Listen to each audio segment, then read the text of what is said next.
એ જીવતા દેવ બને તો સમાજને ફાયદો, મર્યા પછી કોઈ દેવ થયું તો સમાજને ફાયદો.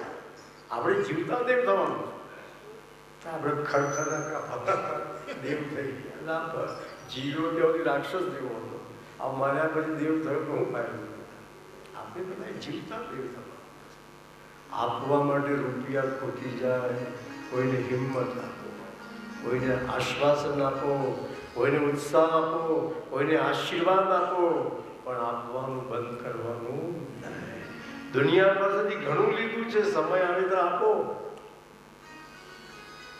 તો કે છે પ્રહલાદજી સ્તુતિમાં બોલ્યા કે મોટા મોટા ઋષિ મુનિઓ બી આપની સ્તુતિ નથી કરી શકતા, તો હું આપની સ્તુતિ શું કરવા આપું? મુનિ કોને કહેવાય? મનને મુઠ્ઠીમાં લઈને ફરે એ મુનિ.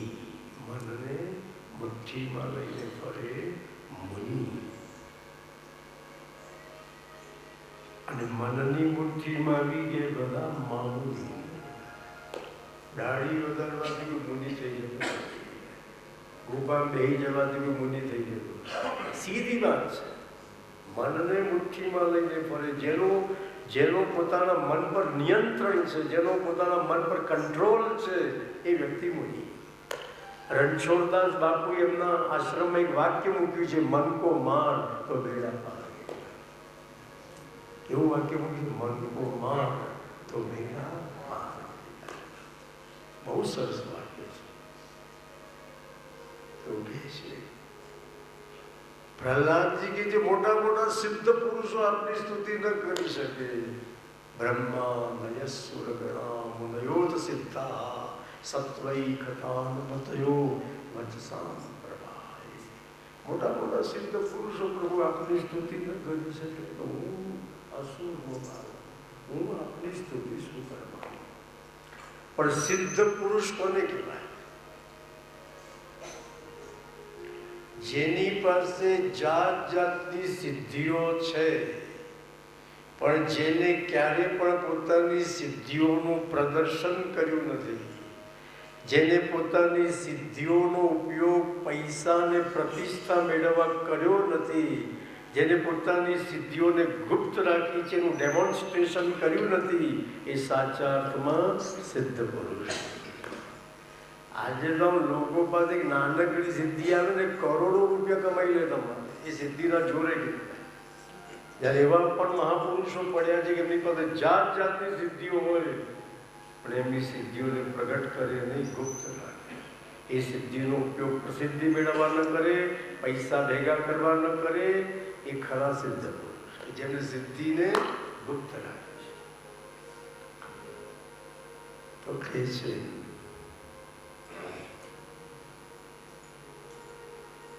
વલ્લભાચાર્ય મહાપ્રભુ એકવાર ગંગા કિનારે પધાર્યા, જેમને પુષ્ટિ સંપ્રદાયની સ્થાપના કરી છે. એ વલ્લભાચાર્ય મહાપ્રભુ, એમને એક ભાઈ હતો, એનું નામ હતું કેશવ. એ કેશવે સંન્યાસ લઈ લીધો. શ્રી વલ્લભાચાર્ય જગતગુરુ છે, પણ વલ્લભાચાર્ય ગ્રહસ્થી હતા, અને એમનો ભાઈ એને સંન્યાસ લઈ લીધો. કેટલા વર્ષો પછી બંને ભાઈઓ ગંગા કિનારે ભેગા થયા. પેલો સંન્યાસીનો ઘર છોડી જતો રહ્યો ને, અને વલ્લભાચાર્ય પણ ખૂબ આખા ભારતમાં પ્રખ્યાત હતા. એ બે ભાઈઓ ગંગા કિનારે કેટલા વર્ષો ભેગા, ખાલી ચણો વાગે ઘણો.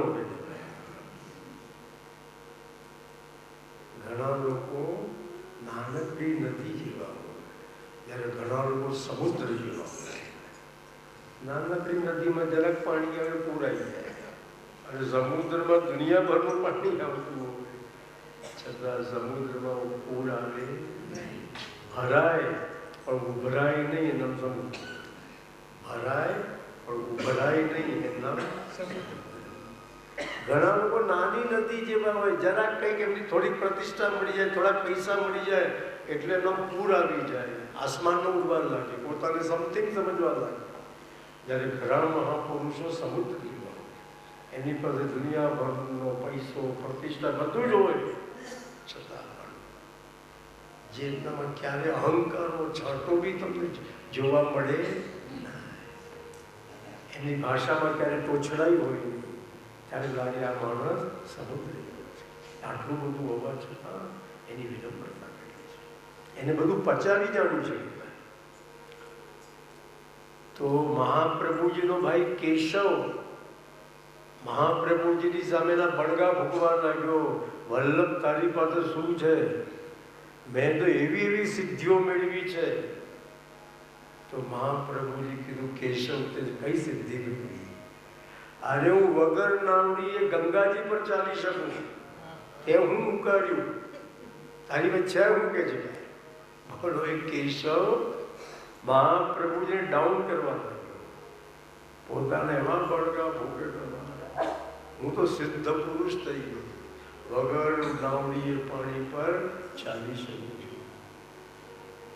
પણ મહાપ્રભુજીની મહાનતા જ એ હતી, હીરા મુખ સે ના કહે લાખ ટકા મેળા. હીરો પોતાના મોડે પોતાની કિંમત બતાવતો. શ્રી વલ્લભ કેશવ જે બોલતો હું સાંભળી લેતા, પોતે પોતાના મોડે જરાય પોતાની બડાઈ મારી ના. અને વલ્લભ તારે જોવું છે મારી કેવી સિદ્ધિ છે. પોતાના ભાઈને આંજી નાખવા માટે કેશવ ગંગાજી પર ચાલવા લાગ્યો. મહાપ્રભુજીનો ભાઈ, સગો ભાઈ, ગંગાજી ઉપર ચાલવા લાગ્યો. અને ગંગાજીની મધ્ય ધાર આવી ત્યાં કેશવ પાણીમાં ડૂબવા લાગ્યો. આજની ગંગા નહીં, અસલી ગંગા તો આપણે જોઈ જ નથી. આ તો બધો ડેમ બાંધી ગંગાનું પાણી રોકી લીધું છે. બાકી બધા ડેમ હટાવી દેવામાં આવે તો ગંગાનું એટલું પાણી છે, સાગર લાગે તમને. આ તો બધા કેટલા ગંગાજી પર ડેમ બની ગયા છે. તમારે ગંગાજીનું પાણી બધું રોકી લેવામાં આવ્યું. બાકી આ એ ડેમ ના હોય, અસલી ગંગા છોડવામાં આવે ને તો સમુદ્ર જેવી ગંગા લાગે, એટલો વિશાળ પટ હોય. આ તો બધું રોકી લીધું છે. હરિદ્વારમાં ગંગા અસલી ગંગા જ નથી દીધી. અસલી ગંગા તો ટેરી ડેમમાં રોકી લીધી છે, ભાગી લીધી. તો કે છે તમારે તે વખતની આજથી 500 વર્ષ ઉપરની ગંગા કેવી હશે એ કલ્પના કરો. અને એ ગંગાનો ઉપટ કેટલા કિલોમીટરનો હશે. અને કેશવ ગંગાજીની મધ્ય ધારામાં ડૂબવા લાગ્યો એટલે એને બૂમાબૂમ કરવા મળી, હેલ્પ હેલ્પ, વલ્લભ મને બચાય બચાય. અને કિનારે ઉભેલા મહાપ્રભુએ 1.5 કિલોમીટર પોતાનો હાથ લંબાવ્યો.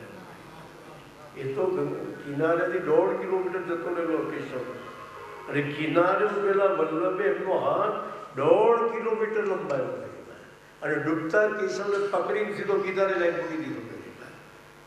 ત્યારે કેશવ ઘા ખાઈ કે ખરો સિદ્ધ પુરુષ તો મારો ભાઈ છે. હું તો ઊંઠના કાંગડે ગાંધી થઈ ગયો. ખરો સિદ્ધ પુરુષ મારો ભાઈ વલ્લભ છે. એને પોતાના મોડે પોતાની જરાય પડાઈ મારી નથી. અને હું આવ્યો ત્યારથી બળગા ફૂક ફૂક કરતો હતો. મારામાં કેટલું ઝવેરાત છે ખબર પડી ગઈ, કોણ સાચો છે એની ખબર પડી ગઈ. ખરો સિદ્ધ પુરુષ મારો ભાઈ છે કે એને પોતાના મોડે પોતાની કોઈ સ્તુતિ કરે. 1.5 કિલોમીટર સુધી વલ્લભનો હાથ મહાપ્રભુજી સિદ્ધિ બતાવી. અને ડૂબતા કેશવને બોલો ગંગા કિનારે મૂકી દીધું. અને કેશવ તો વલ્લભને પગે લાગીને વિદાય થઈ લાગી. મહાપ્રભુજી સિદ્ધ પુરુષ હતા, જગતગુરુ શ્રીમદ વલ્લભાચાર્ય, જેમની બેઠકજી છે બદ્રીનારાયણની બાજુમાં. એ જગ્યા પર બેસીને વલ્લભે સંસ્કૃતમાં ભાગવતજીનું પારાયણ કરેલું. એ જમાનામાં આજથી 550 વર્ષ ઉપર વલ્લભ અહીં પધારેલા. એટલે આજે પણ એમના બેઠકજી છે, એમાં વૈષ્ણવો જારી નીકળે. અને તો પ્રહલાદજી સ્તુતિમાં બોલ્યા કે મોટા મોટા સિદ્ધ પુરુષો પણ આપની સ્તુતિ ન કરી શકે. તો હું તો તો શું ગોપાલ, હું આપની સ્તુતિ શું કરતા. અને પ્રહલાદજી સ્તુતિમાં આગળ બોલ્યા, મન્યે ધનાભિજનરૂ પતપ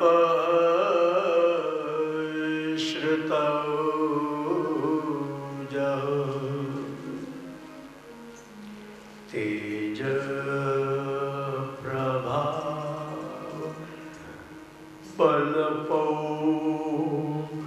ઋષભો દિયોગા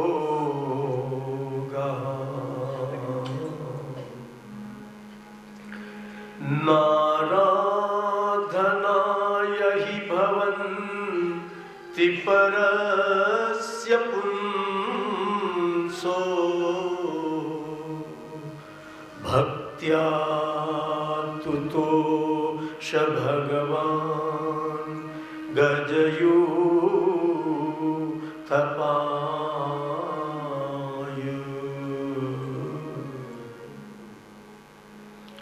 પ્રહલાદજી સ્તુતિમાં બોલ્યા કે હે નરસિંહ ભગવાન, આપ ભક્તિથી પ્રસન્ન થાઓ છો, આ બીજી કોઈ વસ્તુથી પ્રભાવિત થતા નથી.